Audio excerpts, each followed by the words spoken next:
کر دے تو یہ ایک کام کریں، وہ بات کرنے پر مجبور ہو جائے گا۔ السلام علیکم۔ چونکہ میں ریلیشن شپ کے حوالے سے لوگوں کی ہیلپ کرتا ہوں تو بڑی تعداد میں لوگ اس معاملے میں میرے پاس آتے ہیں، مجھے بتاتے ہیں کہ کسی شخص نے مجھ سے بات کرنا بند کر دیا ہے۔ کوئی ایسا شخص جس سے آپ کو محبت ہے، کوئی دوستی کا تعلق ہے، کوئی دل کا تعلق ہے، اس تعلق میں اگر کوئی شخص بات کرنا بند کر دیتا ہے تو انسان کو تکلیف پہنچتی ہے، انسان کو سمجھ نہیں آتی کہ وہ اب کیا کرے، وہ سٹک ہو جاتا ہے، تکلیف میں چلا جاتا ہے۔ انسان کا جو مائنڈ ہے، ہیومن مائنڈ ہے، وہ انپریڈکٹیبل چیزیں جب اس کے سامنے آتی ہیں تو وہ ڈسٹرب ہو جاتا ہے، سائیکولوجیکلی ڈسٹرب ہو جاتا ہے۔ تو اچانک سڈن اگر کوئی بات کرنا بند کر دیتا ہے تو اسے سمجھ نہیں آتی وہ کیا کرے۔ اس معاملے میں لوگ میرے پاس آتے ہیں ہیلپ کے لیے، تو میں آپ کو یہ پوری ڈیٹیل میں بات سمجھانا چاہتا ہوں کہ پہلے جو ہم ایک کام وہ کیا کریں کہ وہ بات کرنے پر مجبور ہو جائے۔ اس سے پہلے کچھ باتیں ہیں میں آپ کو سمجھانا بتانا چاہتا ہوں، ان کو آپ سمجھ لیں، سیکھ لیں، جیسے میں آپ کو بار بار کہتا ہوں اور بار بار کہتا رہوں گا، کیونکہ آپ کو سمجھنا بڑا ضروری ہے۔ کسی شخص کے بیہیویئر پیٹرن کو ڈی کوڈ کرنا بڑا ضروری ہے۔ نمبر ایک تو یہ بات یاد رکھیں۔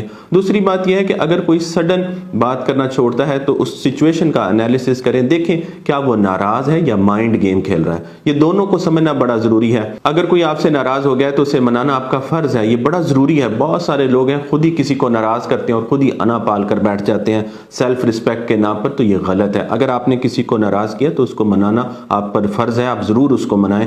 دیکھیں، کوشش کریں کہ میں نے اس کو کیسے منانا ہے۔ اگر وہ نہیں مان رہا ہے تو اس کے لیے پھر ظاہر ہے آپ سائیکک ہیلپ یعنی عملیات کے تھرو بھی ہیلپ لے سکتے ہیں، کیونکہ بہت دفعہ ایسا بھی ہوتا ہے کہ جیسے میں نے آپ کو کہا کہ اس کا بیہیویئر پیٹرن نوٹ کریں کہ کوئی شخص اس کی ناراضگی کی لمٹ کتنی ہوتی ہے۔ بہت سارے لوگ ہیں وہ ناراض ہوتے ہیں، کچھ دن ناراض رہتے ہیں، کچھ گھنٹے ناراض رہتے ہیں، کچھ منٹ ناراض رہتے ہیں، اور بہت سارے لوگ ہیں جب وہ ناراض ہوتے ہیں تو سالوں ان کی ناراضگی دور نہیں ہوتی۔ ایسے شخص کو سمجھنا بھی بڑا ضروری ہے۔ ایسا شخص پتھر دل ہوتا ہے، اگر وہ ناراض ہو جائے تو پھر وہ مانتا نہیں ہے۔ آپ آنسو بہائیں، منتیں کر لیں، معافیاں مانگ لیں، وہ مانتا نہیں ہے۔ پھر ایسے شخص کو ہم کیسے عملیات کے تھرو جو ہے نا نرم کرتے ہیں، موم کرتے ہیں، اس کے جو پتھر ذہن ہے اس کو توڑتے ہیں۔ ایک اور اہم بات جس کو سمجھنا بڑا ضروری ہے کہ اگر کوئی شخص آپ کے ساتھ مائنڈ گیمز کھیل رہا ہے تو اس کو کیسے ہینڈل کرنا ہے۔ اس بات کو سمجھنا بڑا ضروری ہے کہ جو شخص مائنڈ گیمز کھیل رہا ہوتا ہے وہ سائیکولوجیکلی تھوڑا سا اسٹرانگ ہوتا ہے، اور جس کے ساتھ مائنڈ گیمز کھیلی جا رہی ہوتی ہیں وہ تھوڑا سائیکولوجیکلی ویک ہوتا ہے۔ اگر آپ سائیکولوجیکلی ویک ہیں تو آپ اپنے آپ کو کنٹرول نہیں کر پاتے ہیں اور اس کی گیم کا حصہ بن جاتے ہیں۔ جو سائیکولوجیکلی اسٹرانگ ہوتا ہے وہ سیلف کنٹرول کرتا ہے، اپنے آپ کو روک کے رکھتا ہے۔ دل تو اس کا بھی کر رہا ہوتا ہے آپ سے بات کرنے کو، آپ کے ساتھ کنورسیشن کرنے کو، لیکن وہ اپنے آپ کو سائیکولوجیکلی روک کر رکھتا ہے، پکڑ کر رکھتا ہے، کیونکہ جو سائیکولوجیکلی ویک ہوتے ہیں وہ اپنے آپ کو روک نہیں سکتے۔ یہ بڑا ایک چھوٹا سا ٹیسٹ ہے۔ اگر آپ یہ بات نوٹ کرنا چاہتے ہیں کہ میں سائیکولوجیکلی اسٹرانگ ہوں یا نہیں، تو اپنے آپ سے چیک کریں کہ اگر آپ اپنے آپ کو کسی کام سے روکتے ہیں، اگر آپ روک پاتے ہیں تو اس کا مطلب یہ ہے کہ آپ سائیکولوجیکلی اسٹرانگ ہیں۔ تو ایسا شخص جو مائنڈ گیم کھیل رہا ہوتا ہے وہ سائیکولوجیکلی اسٹرانگ ہوتا ہے، تو اس کو پھر آپ کسی بھی ایڈوائس پر عمل کر کے ویک نہیں کر سکتے ہیں، بڑی مشکل ہو جاتا ہے، پھر لانگ ٹرم میں چیزیں چلتی ہیں۔ لیکن عملیات کے تھرو کیا ہوتا ہے، جسے میں سائیکک ہیلپ ہے، جس کو ظاہر ٹرانسلیشن میں کہتا ہوں عملیات کے تھرو ہم کیا کرتے ہیں، اس شخص کو سائیکولوجیکلی توڑتے ہیں، سائیکولوجیکلی ویک کرتے ہیں۔ وہ شخص جو مائنڈ گیمز کھیل رہا ہوتا ہے اس کو پتہ نہیں چلتا کہ میرے ساتھ بن کیا رہی ہے، میرے ساتھ ہو کیا رہی ہوتی ہے، وہ آپ سے بات نہ کر کے آپ کو اذیت دے رہا ہوتا ہے۔ لیکن جب ہم اس پر عمل کرتے ہیں تو عمل سے اس کا جو اپنے اوپر کنٹرول ہے وہ ختم ہو جاتا ہے، وہ بات کرنے پر مجبور ہو جاتا ہے۔ وہ نہیں چاہتا آپ سے بات کرنا لیکن بات کرتا ہے، وہ آپ سے ملنا نہیں چاہتا لیکن آپ سے ملتا ہے، جو آپ چاہتے ہیں وہ کرتا ہے۔ بہت بار ایسے لوگوں کو سمجھ نہیں آتی کہ عملیات کیسے اثر کرتے ہیں۔ تو عملیات جو ہوتے ہیں وہ سائیکولوجیکلی دوسرے شخص پر اثر کرتے ہیں۔ یاد رکھیں، لوگ دو طرح سے بات کرنا بند کرتے ہیں۔ نمبر ایک طریقہ ان کا یہ ہے کہ آپ کو بلاک کر دیتے ہیں، ہر جگہ سے بلاک کر دیتے ہیں۔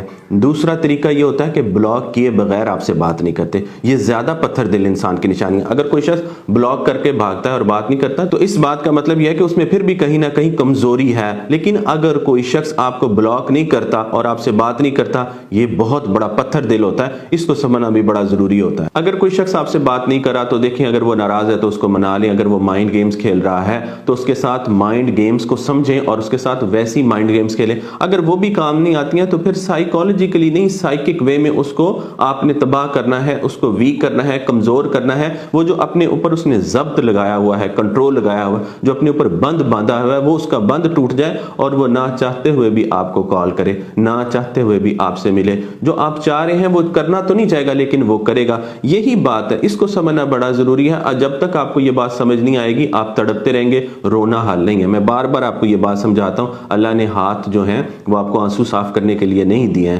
آپ اس بات کو بھی سمجھیں, یہ جو آپ کی آنکھیں ہیں یہ کسی ایسے شخص پتھر دل کے لیے, رونے کے لیے تو نہیں بنی. آپ جتنا مرضی رو لیں, کسی پتھر دل پر کیسے اثر ہوتا ہے؟ رونے کا آنسوؤں سے کوئی کمزور نہیں ہوتا. اگر آپ کو یہ بات لگتی ہے کہ میرے آنسو اس پر اثر کر جائیں گے, تو کوئی شخص یاد رکھیں آپ کو تکلیف میں ڈالے گا ہی نہیں. جس پر آنسو اثر کرتے ہوں, جس پر الفاظ اثر کرتے ہوں, جس پر معافیاں اثر کرتی ہوں, وہ آپ کو تکلیف میں ڈالے گا ہی نہیں. جس نے تکلیف میں ڈالا ہے, جب آپ اس کے سامنے روتے ہیں, وہ مزید طاقتور ہوتا ہے, وہ مزید پتھر بن جاتا ہے. کیونکہ اس کو تو اور آپ اس کو ایگو کو آپ سیٹسفائی کر رہے ہوتے ہیں, ایندھن دے رہے ہوتے ہیں, وہ تو اور مضبوط ہو جائے گا. اس کو تو اور مزہ آئے گا کہ اچھا اب یہ رو رہی ہے, اب یہ تڑپ رہی ہے, اب یہ میرے پیچھے آ رہی ہے, یہ منتیں کر رہی ہے. تو اس ساری چیز کو ہم نے ٹرن کرنا ہوتا ہے, جسے میں ٹرن دا ٹیبل اراؤنڈ کہتا ہوں, کہ ہم نے پلٹنا ہے. جس کے لیے آپ رو رہے ہوتے ہیں وہ آپ کے لیے روتا ہے, جس کے لیے آپ تڑپ رہے ہوتے ہیں وہ آپ کے لیے تڑپتا ہے, جس سے آپ بات کرنا چاہتے ہیں وہ آپ سے بات کرنے کے لیے تڑپتا ہے, جس سے آپ ملنا چاہتے ہیں وہ آپ سے ملنے کے لیے تڑپتا ہے. یہ عملیات کا کمال ہوتا ہے. اپنا بہت خیال رکھیں. جزاک اللہ خیرا کثیرا.